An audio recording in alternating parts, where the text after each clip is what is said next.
Соттук укуктук реформа жүргүзүүнүн алкагында каралган 13 миллион 600 миң евро каражаты кайда жана кандай жумшалганын текшерүү керек. Бул тууралуу бүгүн 23 январда парламент жыйынында Жогорку Кеңештин депутаты Курманкул Зулушев айтып чыкты.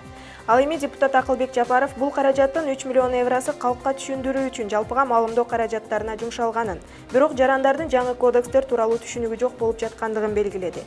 Каражат натыйжасыз чыгымдалган, ошондуктан соттук укуктук реформанын алкагында жүргүзүлүүчү иш-чаралардын экинчи фазасына бөлүнгөн каражаттар кимдир бирөөлөр эмес, Финансы министрлиги башкарып, каражаттын басымдуу бөлүгүн укук коргоо органдарына берилүүгө тийиш, деди ал.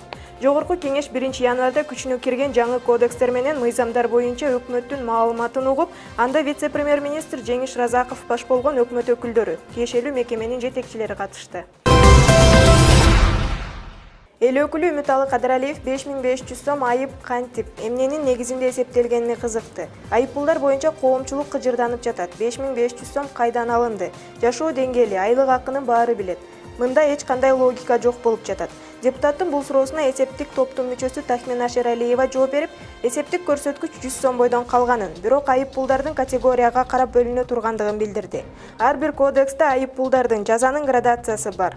Ал боюнча эсептөө болот. Айыппул жоруктарынын түрүнө карап көрсөтүлүп кете берет. Жоруктардын эң аз айыппулу менен белгиленген, ошондуктан логика бар. Мурда деле айыппулдар иштелип чыкканда эч кандай маянага байланган эмес.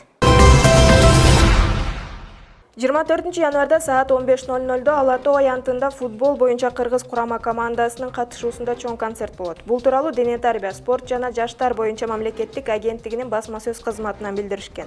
Маалыматка ылайык иш-чарага өкмөт өкүлдөрү да катышат. Эске салсак, футболчулар 24 январда таңкы саат 5 мекенине учуп келишет. Аэропортко баруу футбол көрмандары үчүн ыңгайсыз болушу ыктымал. Каалоочулар көп, бирок аэропорт жабык объект болгондуктан бардык көрмандар менен жолугушууну борбордук аянтта өткөрүү чечим кабыл алынды.